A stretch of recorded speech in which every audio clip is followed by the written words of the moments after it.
Hello, everyone. It's Jennie and Laurie here for another in our series of AstroBiographies.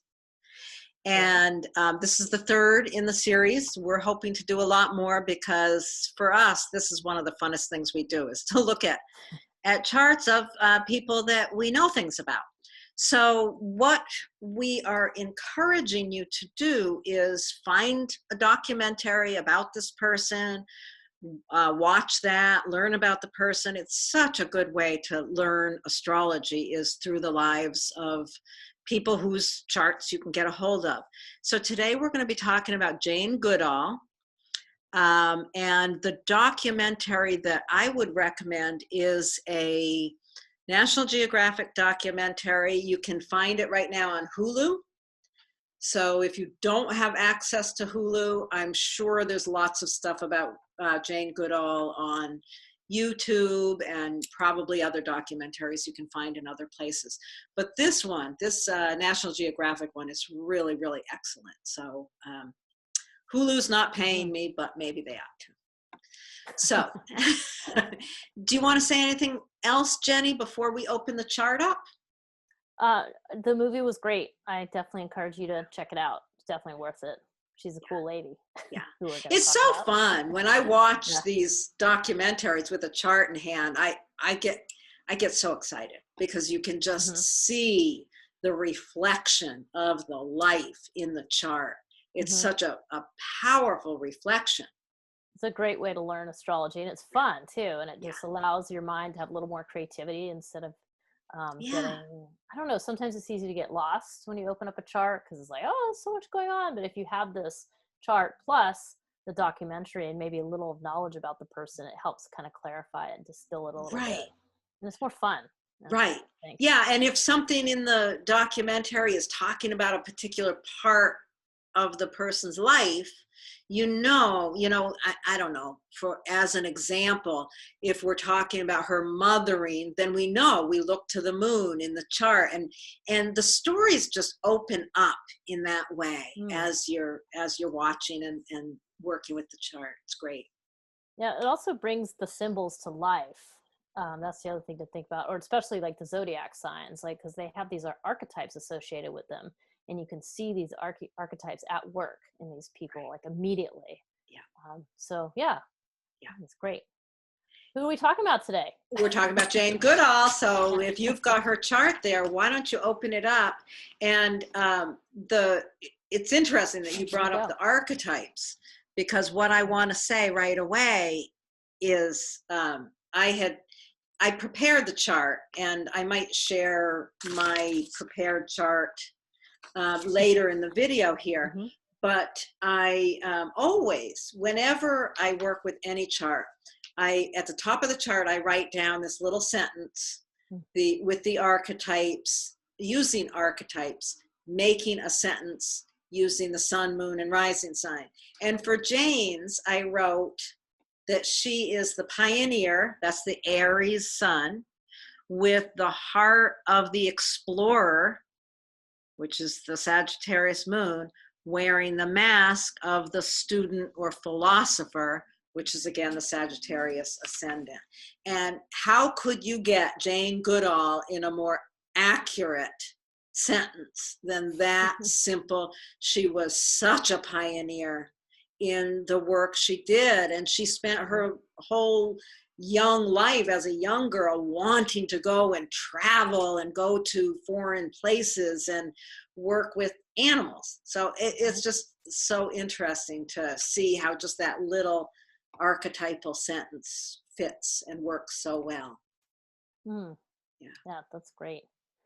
It's like there's a few things that stand out to me right away, and just like certainly the sun and Mars together in Aries, as you've mentioned. So that's that pioneering piece. But having the sun in Aries, the sun is happy to be in Aries. It really jives well with that leadership energy. The sun is such a fire.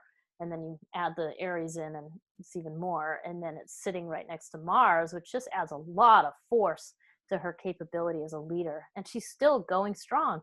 She's, She's 86 96 years old. Right. Yeah, Right. she's still a leader in her field. You know? Yeah.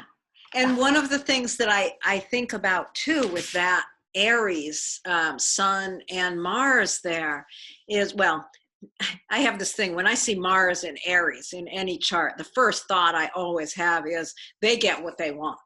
Period. There's not a question about it. They're going to push until whatever is in their way gets out of the way, and they're going to get what they want. Obviously within reason, but that is such a force to be reckoned with. As a little girl, she determined what she knew she wanted to do with her life, and there wasn't anything that was going to get in the way. She was born in 1934. Women didn't just go off and do scientific research without even an education. I mean, how did she make this happen? Well, that Sun and Mars in that area of the 5th house being creativity and where we give of ourselves. You know, where did she give of herself? She gave of herself to her work. And to, interesting, you know, you could think of the chimpanzees. You know, she did have a child named Grub, which I love. I love that she named her son Grub. But she, you know, those chimpanzees were her children. That was where she poured herself into them with so much determination. That's very powerful.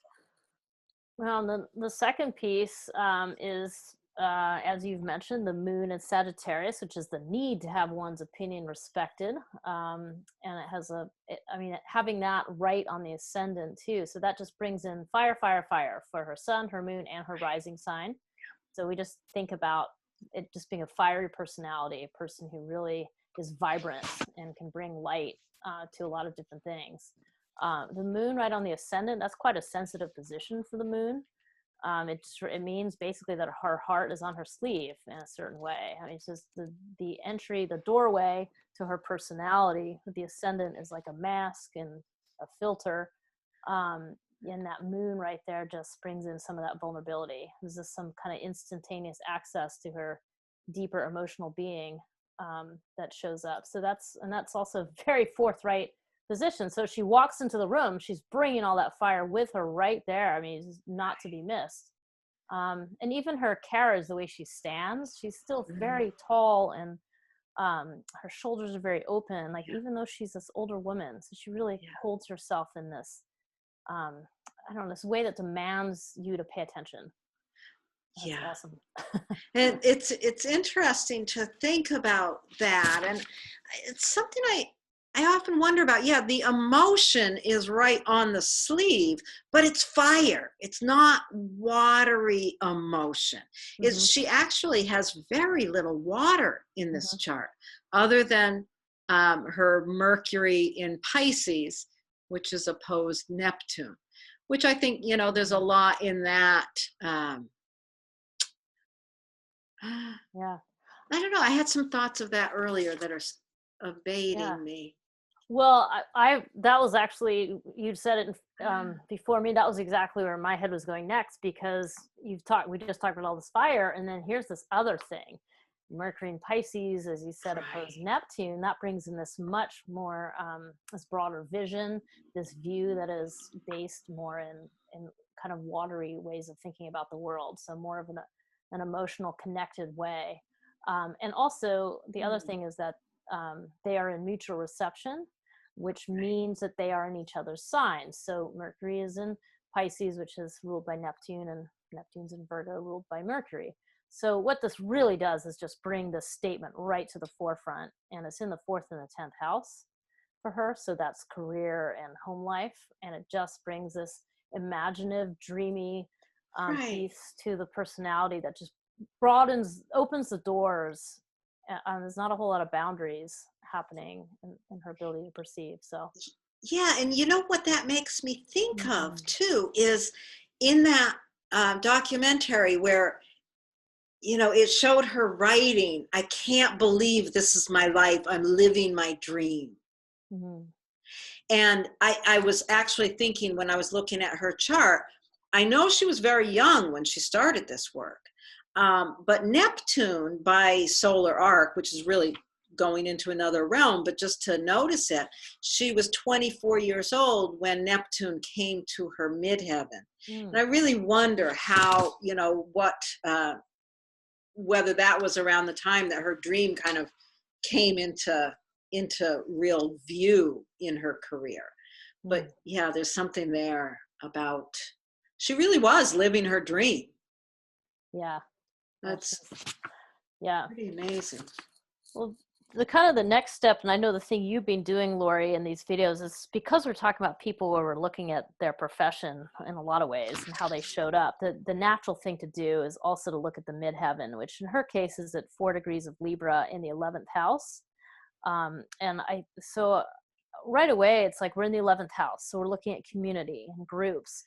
And she did create, her work created this platform for a lot of students to come and still come to Gombe and study those chimpanzees. So really this work of love that she did shows up in that way. Yeah, and I also, well, I was just thinking, with Venus ruling that midheaven and Saturn right with it, there's a lot of work to create community. And, the chimpanzees were her community as well. I mean, community showed up in many ways. Yes, the community of researchers that she built there.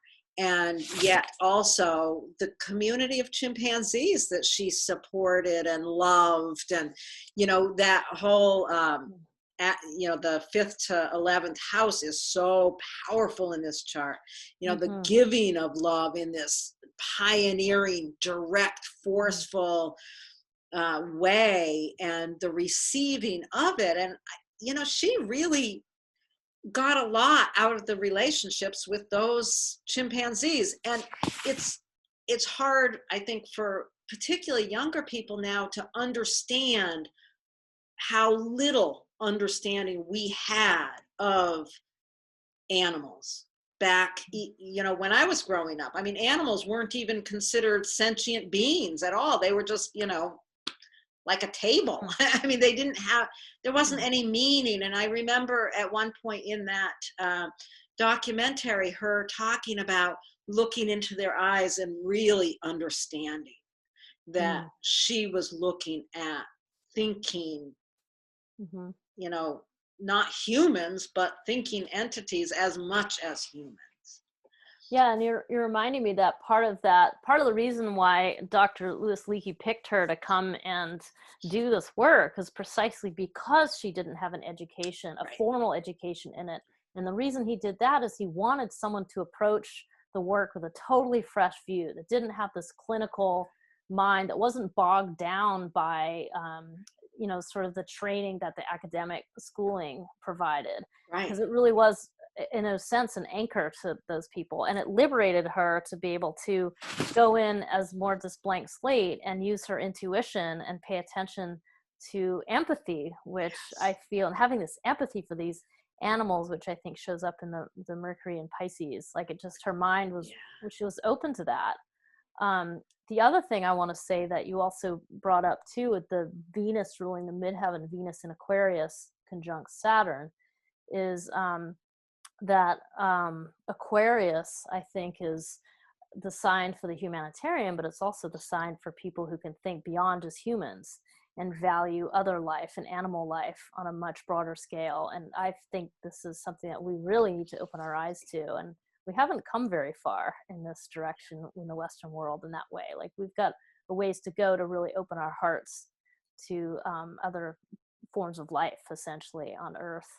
And it's interesting because that Venus and Saturn conjunction, so the Venus rules the 11th and it also rules the 6th, which is where you would look for pets. These were not her pets, but they were certainly, one of the reasons pets are thought of as a 6th house issue is because pets are so much a part of our routines, and these creatures that she worked with were certainly, they were her community. and they were her day-to-day routine Yeah. for all those years she was there.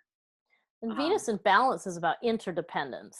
So rather than saying, codependence or dependence, yeah. So I think there's an interdependence in the way she was thinking about it. But the other thing about having Saturn conjunct Venus is she worked really, really hard, and you'll see that in the film. That the amount of data she was collecting. Goodness. Oh my goodness. So really that brings that seriousness in of and just doing the numbers and having that piece too. So having all those things together is what made her able to be successful. Yeah, it was really beautiful to see that. I loved seeing that, the data she collected and the way she collected it. And I'm not sure what the years were. I should have paid more attention to this. But what that makes me think of, because when I think about all the data and the way she collected it, there was something very, what I would identify as Virgo kind of specificity, and how efficient she was in that note taking. But it was in 1965 and 66, which I think was around the time she was doing that work, that Uranus and Pluto were up here opposing her Mercury. Mm-hmm. So that would really bring in that kind of taking this dreamy mind and pushing it into, okay, we're going to do this work on this level of Virgo specificity. I don't know, interesting. Yeah, and I think that is somewhat reflected in that mutual reception too of the Mercury plus the Neptune, because it's the nuts and bolts of that, just what you're saying. Just looking at it in just the natal chart. So you can see these things in a couple different ways of looking at it. And the other thing that they talk about a lot in the movie is her husband. At some point, she was sent a photographer to work with her, to record her work with the chimpanzees. And they ended up falling in love and getting married. And she learned, I thought it was just lovely. Back then you got married, you didn't have a whole lot of conversation. Are we going to have kids? Aren't we? You just had kids. So she had that one little boy. But the marriage did not it lasted quite a while, but it didn't last because she was, neither one of them were willing to give up their career for the marriage. And I think, a lot of that is reflected in just the independence of who she was. Very unlike most women of her generation. She wasn't going to give up her work for somebody else. It was not possible for her to do that. And yet, she does have Chiron right here. Mm-hmm. And I think that there was a lot of, that was a painful thing for her to not be able to maintain that relationship as well. Mm-hmm. Yeah. And there's also, what else was I thinking about here? The Pluto. What do you think about this, Jenny? Pluto is square Mars. Oh, yes, I like this. Pluto square Mars. It's also square Jupiter. And this opposition, this T-square here. Mm. One of the things I thought of when I was watching the movie, one of the things that jumped out at me was just, I'm not quite sure how to make the connection, but the fact that she was doing this work with this species that have a brutal side to them. Mm. And she really saw that brutality. Mm-hmm. You think of her in all this, the Mercury in Pisces opposed Neptune, and the moon, there's a lot that's just, but there's also this brutal facing of reality. Mm-hmm. That her work also, there was at one point when those chimps had that war. Yeah. And there was something in that conversation that really brought this out, just how she responded to that in a way. Mm-hmm. It was interesting. Well, I feel like some of her work with the chimpanzees, I was just thinking that it was kind of like part of the reason for the work was sort of looking under the hood of humanity. Like, Right, where do humans come from, and right. what, our ancestry is tied to these chimpanzees. And just, thinking that violence is something that just humans do. And it showed up in this other way. It showed up that there is these violent um, wars and kind of factions that were going on in the chimpanzees he studied. Though even as I say that, there's always this problem though when humans are studying something, which is that humans are there. They're bringing Right. themselves into the Yeah. situation, which changes it. Yeah. And the chimpanzees included her in their sort of in their tribe, and this is what she spent years building, this relationship with them.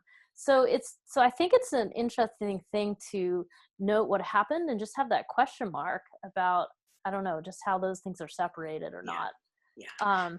Well, Yeah, yeah. I had that thought as well. Just, Mm. how much they were being impacted by her presence.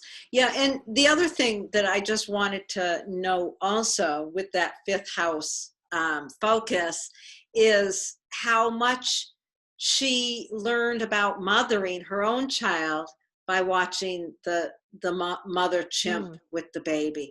And that was, I thought that was really beautiful. I thought that was, especially knowing, the era that she was in and the time she was in. People treated their children very different than they do now. And it was just lovely how she was sort of surprised in watching the chimp, realizing, how the chimp dealt with things was through distraction, not discipline. Yeah. Oh, yeah. I remember that The too. little Yeah. baby chimp's Yeah. doing something wrong, distract him. There's Yeah. no point in discipline, just distraction. And Yeah. I thought that was really great. And Cool. how she talked about learning how to mother by Yeah. watching the chimps. I thought that was beautiful. Yeah, and actually, it reminded me too, because you brought up that mother chimp. I mean, that's actually the reason that the war happened between these chimpanzees, because the matriarch, she was the oldest matriarch and of the whole tribe, and when she died, that's when that happened. Yeah. Like, so it all split apart, and basically all the chimpanzees lived in different parts. Yeah. And I think it really says something about that she was kind of the glue that was holding together the group. And I think there's a lot to be learned from that, because that could lead to a lot of other conversations. Yeah. But I do think that that's true, and it was really powerful to see that. The importance of the matriarch. Mm-hmm. Yeah, interesting. That's very interesting. That brings my eye right back to that T-square. Yeah, exactly. Interesting. Yeah. Okay. Well, we could rattle on, but she has a cool chart. We could. She's got a fascinating chart. And I guess that's all we need to talk about with it today. Thank you for watching. Is there anything else you want to say, Jenny? No, just, thanks for watching. Yeah, we're going to be doing a lot more of these. And who knows who we'll do next. It'll be somebody good. And get in touch with us with questions, or if you have thoughts about somebody you'd like to see us do, or that would be great. So absolutely. And find Jenny at hiddenpath.com and find me at astrolore.org. And have a lovely day. Yes. All right. Thank you, everybody. All right. Thank you. Bye-bye.